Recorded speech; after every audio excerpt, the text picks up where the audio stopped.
उपस्थित श्रोता बंधु आज आमे साधारण कालर चतुर्विंश रविवार रे प्रवेश करुछु। आज पठन गुड़िक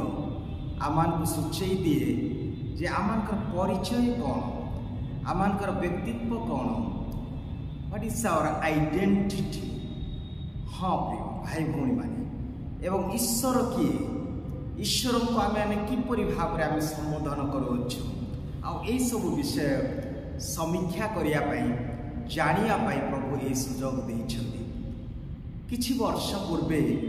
जेतेबेले मोर बापा जीवित थिले, हॉस्पिटल रे थिले, मु जाइथिली तांको देखिया पाई। किछि दिन मध्य तांकर रोग बा बेमार समय मु सेठी थिली। आ सेही समय रे मु निजे मध्य निजर स्वास्थ्य चेकअप कली। तापरे जेतेबेले मोर डायबिटीज बाहरिला समस्त मते कहवाक लगिले, विशेष भाव से अनुष्ठान सिस्टर माने नर्स माने फादर डायबिटीज आ बेले बेले मते खाइबा आसिया समय मते से माने बसी थांती आ एगुडा सुनी मते बहुत खराब लागु थाए। तापर मु चिंता कली डायबिटीज कोन मोर आइडेंटिटी, मोर परिचय। आउ तापर मोर बंधु जेतेबेले जड़े पचारे केमती लगुच कौन से कहली मु तो ठीक लगुच भलरे अच्छी, किंतु समस्ते केवल मोर जो डायबिटीज बाहर मत खाली डायबिटीज भाव दृष्टिकोण देखुं।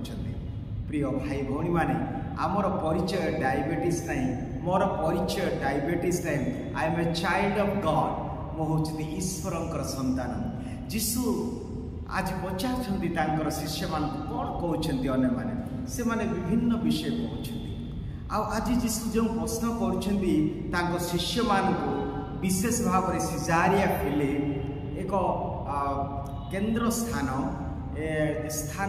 जोड़ी की अनेक कला संस्कृति तथा अनेक देवदेवी मान अनेक अल्टर बा वेदी गुड़ाक कर स्थान जीशु पचार कौन कहते मत अति अति गुरुत्वपूर्ण से स्थान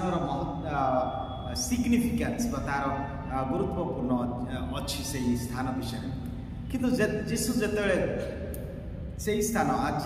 जदि आसबे देखिए जे आम बहुत किसी परिवर्तन होम मध्य अनेक साइंस टेक्नोलॉजी यही क्षेत्र में आम अनेक भाव आम आग को बढ़ीचु। जदि से आज आसी पचारे गोटे साइंस स्टूडेंट को विशेष भाव में जी जीव विज्ञान पढ़ुंट बायोलॉजी पढ़ुंट जदि पचार अच्छा कहल बाबू जीशु तुम किए जीशु किए से कौन उत्तर देव और जीशु हाँ जीशु जी कि बिना शारीरिक संपर्क जे जन्म होती सी ना जड़े साइंस स्टूडेंट से कहीपर कि जड़े रसायन बा केमिस्ट्री स्टूडेंट को जदि पचरा जाए बाबू जान जीशु किए से हूँ तो कहीपर जीशु हाँ जीशु जी साधारण जल को द्राक्षारस परिणत कले से जीशु ना। आउ जदि जड़े फिजिक्स स्टूडेंट को पचरा जाए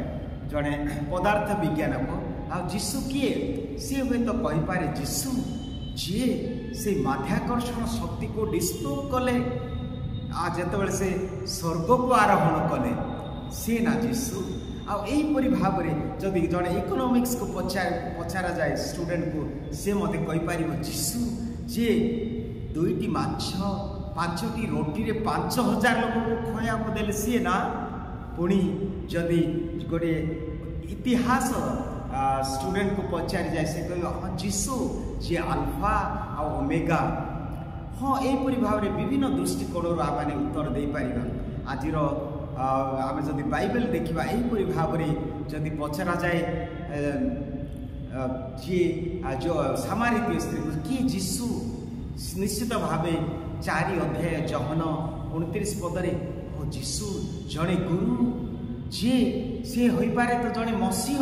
कारण मो विषय से सबकि कही जाइछन्ति जहाँ जहाँ मुझे सबू कही। जड़े बागदालेन मेरी को पचरा जाए जहन लिखित सुसमाचार आम देखु 20 अध्याय 16 सी हूँ तो कहीपर हिब्रू भाषा रब्बनी अर्थात गुरु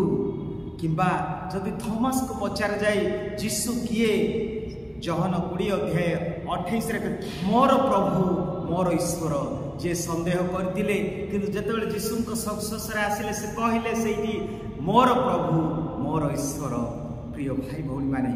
आज आम मैंने जीशु सहित अच्छु जीशु जेपरी निजर शिष्य मान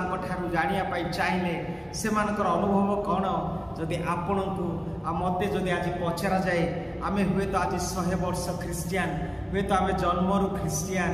किंतु जदि पचरा जाए तुम्हें कौन जानिछ जीशु किए आपण मो जीशु किए हो पारती।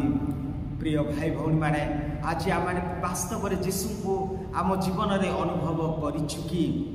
जीशु को जेपरी शिष्य माने जदि तांको सहित रही अनेक जीशुकर चमत्कार कार्यगुड़ी को देखी तथापि से माने जानी पारे ना। पितर कहले जेतेबेले पितर कहले कौन तुम्हें कहच आते जीशु प्रशंसा कले तुम्हें ईश्वरंकर तुम्हें ख्रीष्ट ईश्वरंकर जीवंत पुत्र आउ से समय रे जीशु तांको कहले यह कौन से मनुष्य ठारू यह आसी ना किंतु ईश्वर तुमको प्रकाश करिसेंती।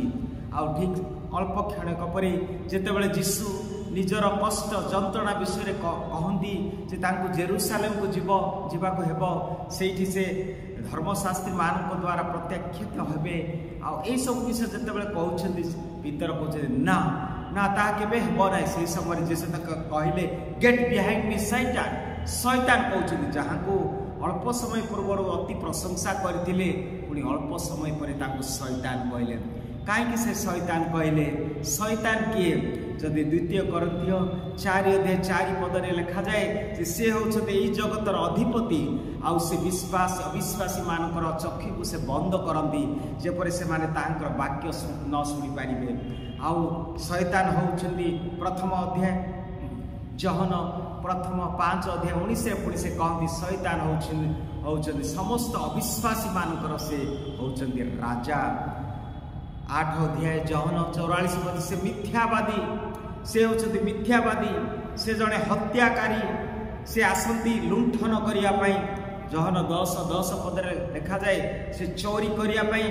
अनिष्ट करिया ध्वंस करिया विनाश करिया तांके आसंती। तेणु आज आमाने से पितरंकर स्वभाव कहीं जीशु पितरं को शैतान कहले से तांको शैतान कहले कारण से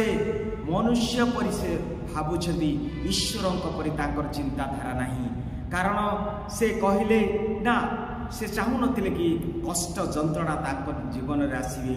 तांको से कहले शैतान कारण से बाहिक विषय से अधिक गुरुत्व दउथिले किंतु अंतर विषय से जानु नथिले से जानि नथिले कौन जानि नथिले से जानि नथिले प्रकृत मसीह किए से भाबुथिले मसीह जड़े चमत्कार व्यक्ति जड़े राजनैतिक नेता जी आसीब अति शक्तिशाली भावे रोमी सम्राट मान को हटई देव एवं यहीपरी भाव में तांकर चिंताधारा थिला किंतु आज प्रथम पठन कह जाए जे से जड़े सर्वेंट सफरिंग सर्वेंट जड़े कष्ट पाउथिबा जड़े सेवक सीए। प्रिय भाई भौणी माने अनेक समय रे आमानकर चिंताधारा आमको परिवर्तन करने आमर प्रभु नहांती यही प्रकार एक प्रभु हाँ से स्वर्ग रे थिले जदि फिलिपियो 2 अध्याय 6 ରୁ 11 पढ़ा से लिखा जाए जे ईश्वर जीशु ईश्वर थिले किंतु निजर ईश्वर को से धरी रखिले नहीं से मनुष्य हेले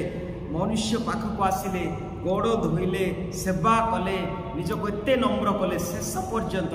एणु तांको प्रभु अति उच्च स्थान देइछन्ति। तेबे आज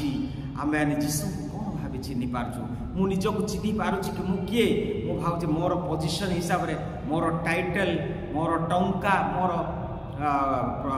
आइडेंटिटी बा मोर परिचय दउछि ना। प्रिय भाई भौणी माने आपण आ मु ईश्वरंकर संतान आ एई डिग्निटी एई मर्यादा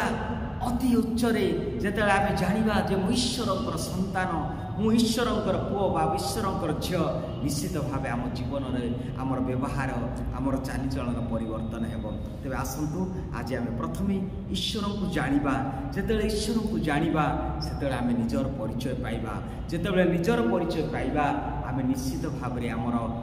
संपर्क आमर व्यवहार परिवर्तन आसीबो। तेणु प्रभु आज आम आशीर्वाद दिंतु ये वाक्य द्वारा जपरी सब बेले आम तांकर संतान रूपे गर्व करवा एवं तांकर संतान रूपे तांको तुल्य आम आचरण करवा दयालु हेबा अन्य प्रति प्रेम मनोभाव देखा एवं उदारतार प्रभाव स्वभाव आम बंचा प्रभु आम समस्त आशीर्वाद करतु।